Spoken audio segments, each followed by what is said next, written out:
오늘 본문은 큰 광풍을 만난 예수님과 제자들에 대한 모습을 소개하고 있습니다. 갈릴리 이편 곧 가버나움에서 사역하시던 예수님은 제자들에게 이제 저편 갈릴리 저편으로 가자라고 말씀하십니다. 갈릴리 저편은 거라사인의 지방으로 이방인의 땅이었습니다. 즉 예수님께서 갈릴리 또 유대 땅에서 사역하시다 이제 이방인의 땅으로 그 사역을 넓히시는 것으로도 볼 수 있지만, 이제 5장에서 보여지는 이 거라사인의 지방에서 귀신 들린 사람을 온전케 하시기 위한 예수님의 특별한 계획과 뜻이라 할 수 있습니다. 제자들은 예수님의 말씀에 따라 이제 배를 타고 갈릴리 저편으로 건너가고 있었습니다. 그런데 갑자기 불어닥친 큰 광풍으로 인하여 예수님이 탄 그 배가 심각한 위기에 봉착하게 됩니다. 제자들 대부분이 갈릴리 어부 출신으로 그들은 바다와 배에 아주 능수능란한 자들이었습니다. 그럼에도 그들이 죽게 되었다라고 하는 것을 보면 실제로 이 배는 지금 침몰할 위기에 놓여 있었습니다. 그런데 이 모든 상황이 믿음의 눈으로 보더라도 조금은 당황스럽습니다. 왜냐하면 이 모든 여정을 계획하시고 주장하신 분은 예수님이셨습니다. 제자들이 예수님에게 이제 저쪽으로도 좀 가시죠 해서 그렇게 간 것이 아니라 이 모든 여정의 계획은 주님으로부터 시작되었고 그리고 주님에 의해 이루어지고 있는 것입니다. 무엇보다도 지금 이 침몰할 위기에 놓인 이 배 안에는 예수님이 제자들과 함께 계십니다. 예수님이 그 배에 계심에도 불구하고 그 배가 큰 광풍을 만났고 그리고 침몰할 위기에 놓여 있다는 사실입니다. 사랑하는 성도 여러분, 우리의 삶 속에서도 우리가 신앙생활을 하면서 참 당황스러울 때가 있습니다. 하나님의 말씀에 어렵게 결단을 하고 그 말씀대로 살려고 이제 순종을 하는데, 그러면 이제 일이 술술 풀리고 모든 일이 일사천리로 진행이 돼야 되는데 생각지도 못한 사람이 나타나서 도움을 주고 또 막혔던 문제가 해결되고 그래야 되는데, 오히려 예수님을 믿지 않을 때, 말씀대로 살지 않을 때는 그런 어려움이 없었는데 말씀대로 살려고 하니까 고난이 찾아와요. 어려움이 생기기 시작해요. 삶의 문제가 나타나기 시작하는 것입니다.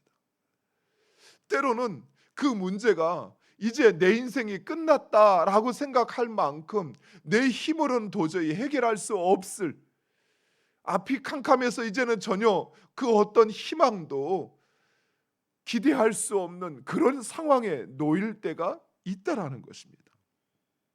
당연히 이런 상황에 놓일 때 우리의 마음이 원망과 불평에 또 후회하는 마음에 휩싸이기 시작하죠.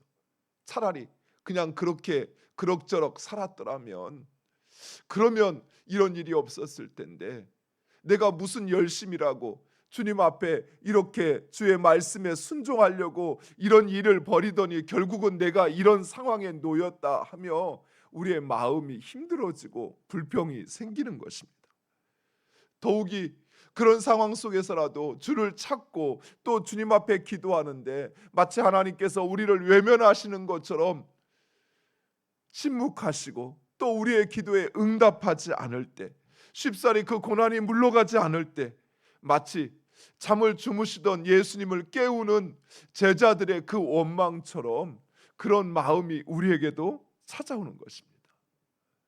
그러나 사랑하는 성도 여러분, 우리의 삶의 그 모든 것을 주장하시는 분은 선하신 하나님이십니다. 그리고 또한 그 고난은 성경 속에서 우리가 누누이 보고 있지만 그것은 바로 변장한 축복이라는 사실입니다. 오히려 고난을 통해서 우리를 성숙케 하시고 또 그 고난 가운데서 우리를 만나 주시고 그리고 우리의 그 믿음을 더 온전케 하시어서 고난을 이기게 하시는 하나님을 신뢰하시기 바랍니다. 그래서 바울은 로마서에서 이렇게 고백합니다. 우리 로마서 5장 3절과 4절의 말씀 찾아서 함께 읽겠습니다. 신약성경 245페이지 로마서 5장 3절과 4절.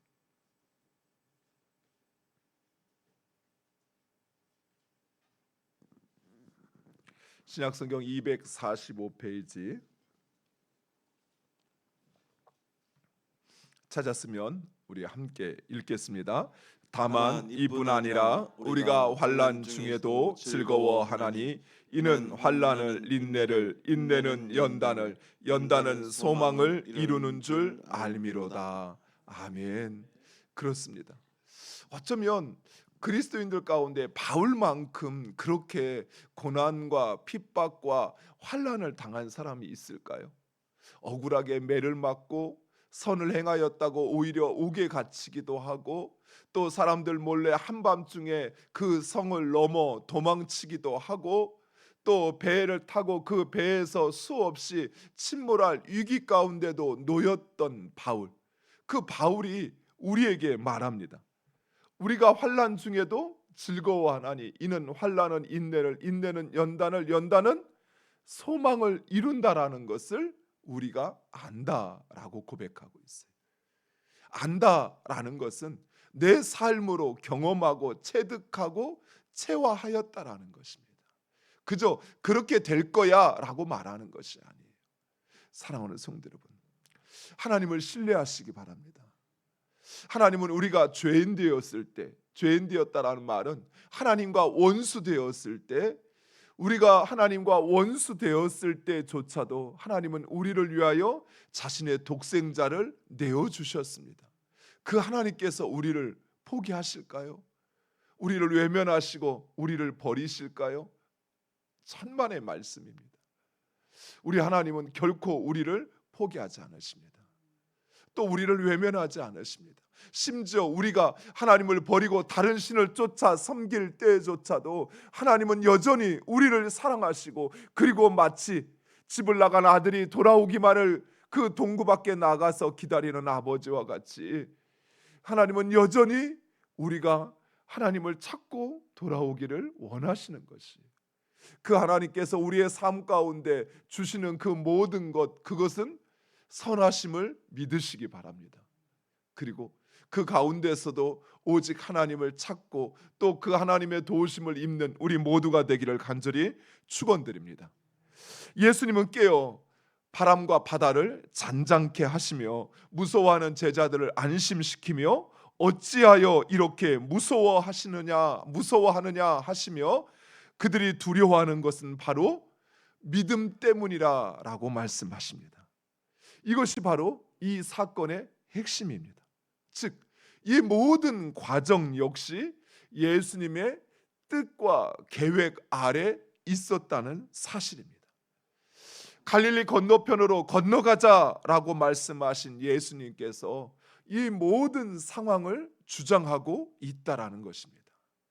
물론 풍랑이 일어난 것, 그것은 자연적인 형상이요, 또 어쩌면 세상의 도전이라 할 수 있습니다. 이방 땅의 복음을 전하는, 또 그곳에 하나님의 뜻을 이루려고 하는 것을 가로막는 세상의 도전일 수 있습니다. 그러나 예수님은 그것까지도 허용하시며 제자들의 그 믿음의 상태를 점검하고 있는 것입니다. 제자들이 예수님을 꾸짖었던 것은 바로 예수님을 믿는 믿음이 없었기 때문입니다. 반대로 예수님께서 제자들을 꾸짖는 것 역시 바로 그 믿음 없음 때문이었습니다. 즉, 이 사건을 통해서 예수님은 제자들의 그 믿음을 점검하고 있는 것입니다. 그리고 우리가 오늘 읽은 마지막 말씀, 그제서야 제자들은 새로운 눈으로 예수님을 바라보기 시작합니다. 사랑하는 성도 여러분, 우리의 삶에 고난과 어려움으로 인하여 두려움이 엄습할 때, 고난이 찾아올 때, 그때가 바로 우리의 믿음을 점검할 때입니다. 그때가 바로 우리가 하나님을 향한, 하나님에 대하여 알고 있는 우리의 지식을 한 단계 높이고 그리고 그 하나님을 경험할 때임을 믿으시기 바랍니다. 사랑하는 성도 여러분, 우리가 믿는 예수님, 그분은 이 세상을 창조하신 하나님이십니다. 그분은 바다와 바람을 잔잔케 하시며 귀신을 쫓아내고 병을 고치시는 하나님이십니다. 그리고 아버지 되신 하나님은 바로 그 예수 그리스도를 죽음 가운데서 살리셨습니다. 우리가 바로 그 하나님과 예수 그리스도를 믿고 있는 것입니다. 사랑하는 성도 여러분, 여러분의 삶에 어떤 환난과 어떤 어려움이 찾아올지라도 강하고 담대하시기 바랍니다. 어쩌면 제자들과 같이 죽음의 위기 가운데 두려움에 떨 수 있습니다. 또 죽음까지는 아니라 할지라도 나에게 있는 모든 건강과 또 내 재물과 또 내 능력을 또 내 명예를 잃어버리지는 않을까 우리가 두려워할 때가 있습니다. 그러나 그 모든 상황조차도 하나님의 뜻 안에 있음을 믿으시기 바랍니다. 그리고 우리의 믿음을 온전케 하시기 위한 하나님의 일하심을 믿으시고, 그리고 우리는 반드시 세상을 이길 것입니다. 이 믿음으로 나아가 승리하는 우리 모두가 되기를 간절히 축원드립니다. 기도하겠습니다. 아버지 하나님,